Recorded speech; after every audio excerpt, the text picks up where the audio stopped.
सुधांश पंत राजस्थान के मुख्य सचिव बने हैं और आदेश जारी होने के कुछ ही पलों बाद एक बेहद इंटरेस्टिंग तस्वीर सामने आई है। सुधांश पंत ने मुख्यमंत्री भजनलाल से मुलाकात की है। ओटीएस में ये मुलाकात हुई। देखिए इस दौरान की ये तस्वीर जो कि आपके टीवी स्क्रीन पर है।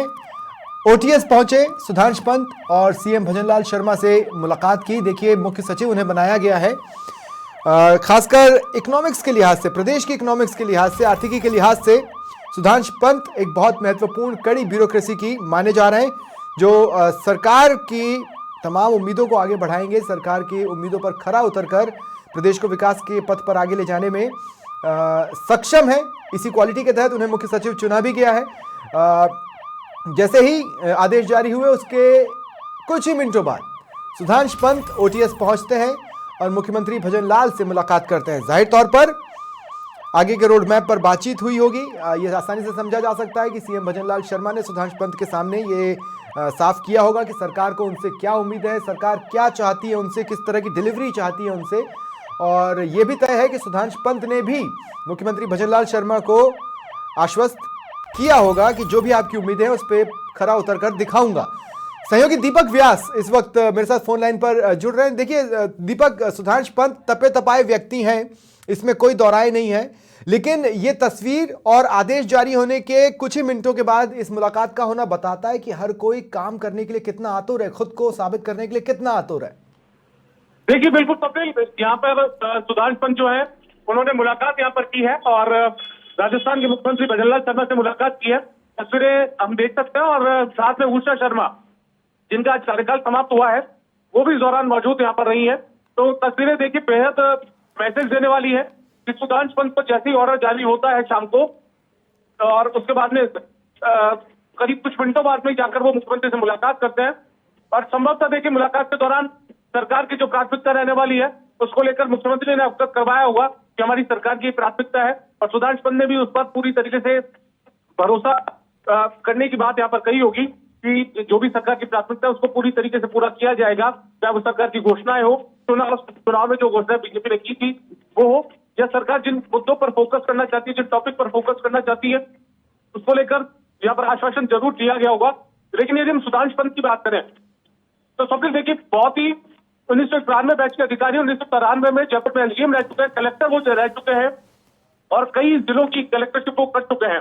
इसके अलावा यदि बात की जाए तो राजस्थान के अंदर कई महत्वपूर्ण जिम्मेदारी है, जयपुर में जेडीसी का पद वो संभाल चुके हैं। तो ऐसे में बहुत ही स्वच्छ छवि के अधिकारी माने जाते हैं, अपने काम को लेकर बहुत ही ज्यादा डेडिकेटेड अधिकारी ये माने जाते हैं और यही वजह है कि सरकार ने इनका चयन किया। कल इनका डेपुटेशन दिल्ली से केंद्र से खत्म किया गया और वापस इनके मूल कैपिटल में राजस्थान इन्हें भेजा गया और उसके तुरंत प्रभाव दूसरे दिन आज इनका जो आदेश है वो यहाँ पर जारी हुआ है। तो हमें देखना होगा कि अब सुधांश पंत किस तरीके से अपनी जिम्मेदारी यहाँ पर आते हैं। अब तक का जो उनका कार्यकाल रहा है वो बहुत ही एक तरीके से साफ छवि वाला रहा है। तो ऐसे में बतौर सीएस उनकी भूमिका कितनी कारगर यहाँ पर साबित होती है, सरकार की जो योजनाएं हैं या सरकार जो चाहती है, सरकार की जो घोषणाएं हैं उनको किस तरीके से पूरा करते हैं और पूरी ब्यूरोक्रेसी की कमान आखिर किस तरीके से वो संभाल पाते हैं, तब ये देखने वाली बहुत दिलचस्प बात होगी।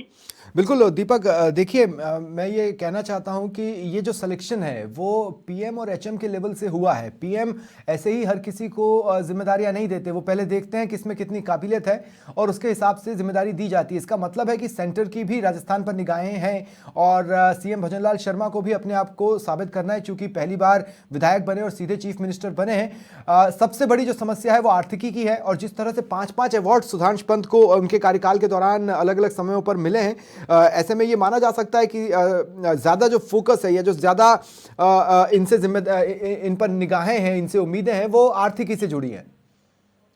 देखिए सबसे निश्चित तौर पर पिछली सरकार पर अमूमन आरोप ये लगते थे कि कांग्रेस सरकार पर कि उन्होंने जो अपना सरकार का जो कोष होता है उसका ध्यान नहीं रखा, बल्कि घोषणाएं ज्यादा की।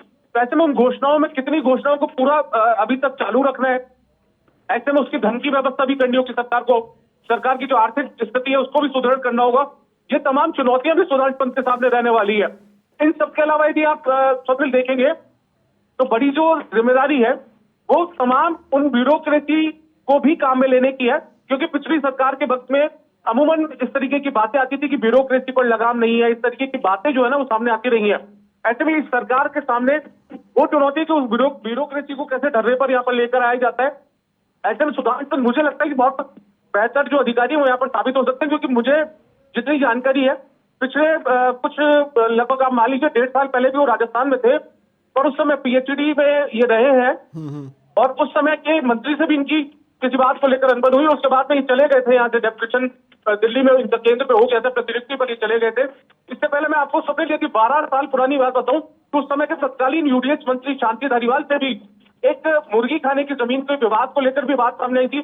सुधांशु पंत ने जयपुर जेडीए का कमिश्नर तो साफ तौर पर इनकार कर दिया था कि साहब हम ये काम नहीं कर सकते हैं।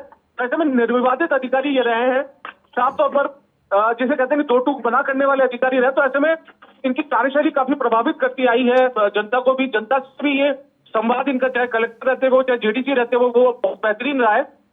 लिहाजा सरकार ने इनकी पसंद मतलब इनको पसंद के तौर पर चुना सीएस के लिए। करीब कितनी देर की ये मुलाकात रही है और फर्दर अपनी ड्यूटीज तो अब मेरे ख्याल से ये कल सुबह ही संभाल लेंगे और तब इनकी प्राथमिकताएं क्या रहेंगी, इन्होंने क्या टारगेट लेकर चला है वो तभी स्पष्ट हो पाएगा। लेकिन आज जो ये मुलाकात हुई है काफी अहम है, कितनी देर करीब चली है? तो फिर देखिए जो जानकारी मिल रही है उसके मुताबिक करीब 15 से 20 मिनट की मुलाकात रही है और जैसे ऑर्डर जारी हुआ उसके बाद में मुलाकात रही है। खुद उषा शर्मा भी पहुंची वहां पे। तो ऐसे में जैसा हम लगातार बात कर रहे हैं कि सरकार की जो भी रोड मैप सरकार का है, भजनलाल सरकार का, उसको लेकर इनको बता दिया गया है और उस पर पूरी तरीके से काम किस तरीके से अमली जामा पहनाएंगे उस पर चर्चा इस दौरान की गई है। लेकिन दिलचस्प ये होगा स्वप्निल की कल जब ये सुबह काम संभालते हैं अपना चार्ज लेते हैं तो उसके बाद में ये क्या कुछ मीडिया से बातचीत में रहते हैं या इनकी क्या कुछ प्राथमिकता रहती है, ये बहुत दिलचस्प बात रहने वाली है।